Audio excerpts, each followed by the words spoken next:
If everything stopped working tomorrow, power, deliveries, grocery stores, how long would your house last?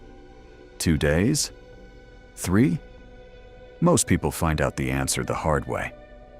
So today, let's talk about the smartest way to start prepping, even if you're starting with absolutely nothing. Let's say tomorrow morning you wake up and realize something. You're not prepared. Not even a little. No emergency food stash. No water stored. No backup lighting. No plan if things go sideways. Basically, if something serious happened, your entire survival strategy would be standing in a grocery store checkout line with everyone else hoping there's still food left. And honestly, that's where most people are. Now here's the good news. Getting prepared doesn't mean building a bunker in the woods or turning your basement into a military supply depot. If I had to start prepping today with absolutely nothing, there's a very simple plan I would follow. And it starts with one basic rule. Don't try to prepare for everything. Prepare for the most likely problems first. Because most disasters don't look like Hollywood movies. They look like power outages, supply shortages, storms, things that make normal life suddenly inconvenient. So if I had to start from zero, here's exactly what I would focus on first. Food gets all the attention when people talk about survival, but water is the real priority. You can go weeks without food. Water? You'll start having a bad day in about 3 days. Now here's the part that surprises people. Most homes don't have much drinkable water stored. Maybe a few bottles in the fridge. Maybe a case of water in the pantry. That's it. And if something disrupts the water supply, even briefly, people start scrambling fast. So if I'm starting from scratch, the very first thing I'm doing is building a small water reserve. Nothing crazy, just practical. A good starting goal is about 1 gallon of water per person per day. That covers drinking and basic needs. If you want to be comfortable for a week, that means about 7 gallons per person. Now that might sound like a lot, until you realize a few simple containers can handle it. Cases of bottled water, water jugs, even cleaned soda bottles if you're on a tight budget. It's not fancy, but it works.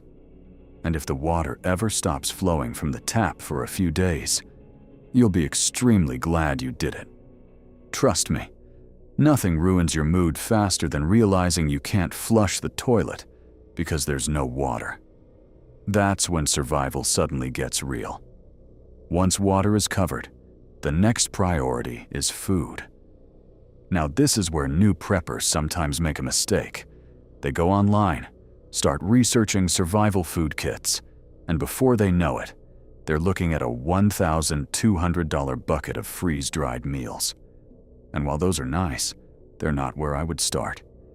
Because the easiest food storage is the food you already eat. Look around your kitchen. Rice, pasta, canned soup, peanut butter, beans, canned vegetables. Those are survival foods whether people think of them that way or not. If I were starting today, I would begin with a simple goal.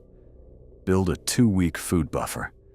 That means having enough food in your house that, if grocery stores suddenly became empty tomorrow, you could eat normally for 2 weeks without leaving the house. And the easiest way to do that isn't some complicated prepper system. It's just buying a little extra every time you shop. 2 cans instead of 1. 2 boxes of pasta instead of 1. Over time, that buffer builds quietly. No panic. No giant expense. Just slowly creating breathing room. Because when supply disruptions happen, and they do happen, the people who stay calm are usually the ones who already have food at home. Everyone else is fighting over the last loaf of bread. If the power goes out at night, the first thing most people do is reach for a light switch.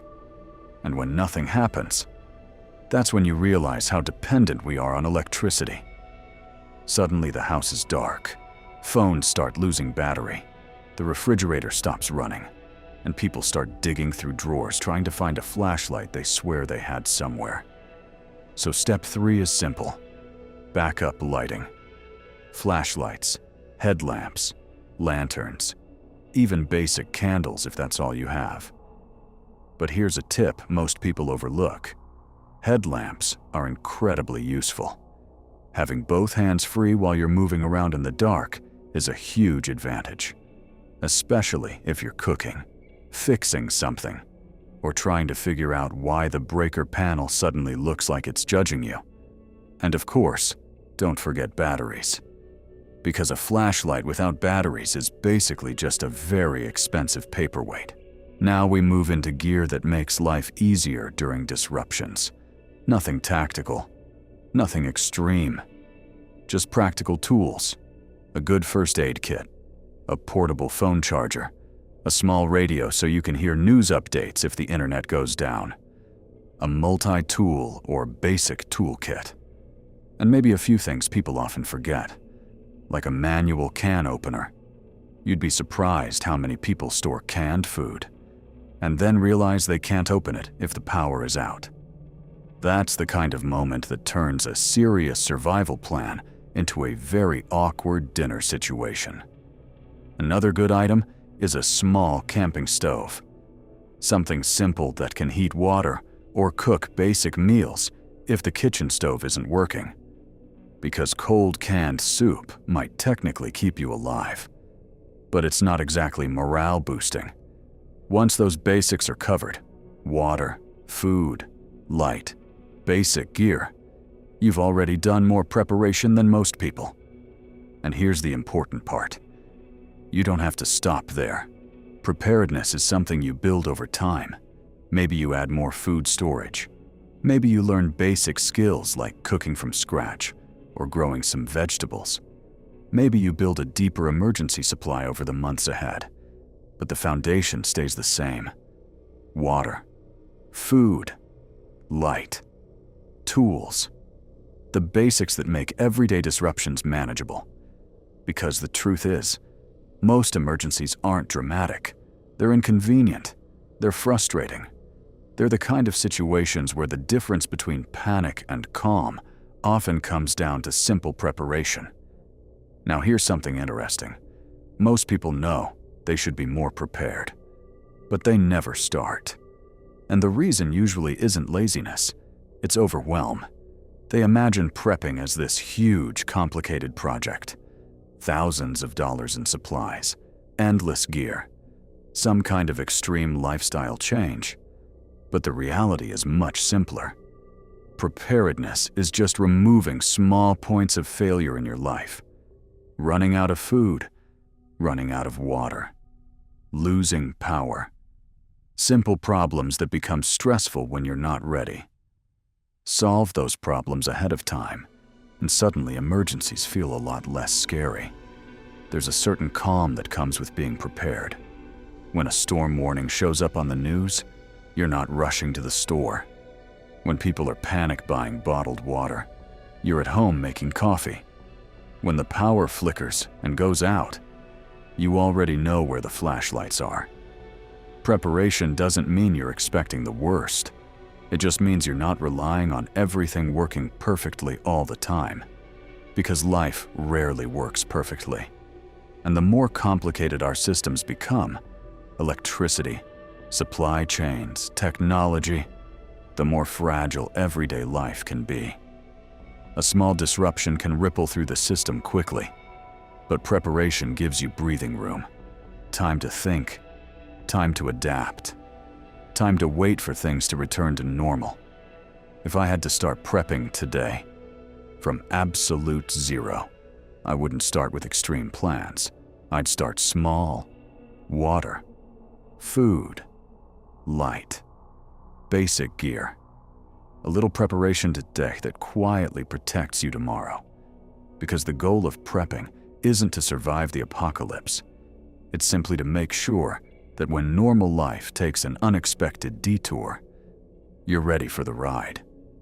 And hopefully, you still have enough coffee stored to get through it.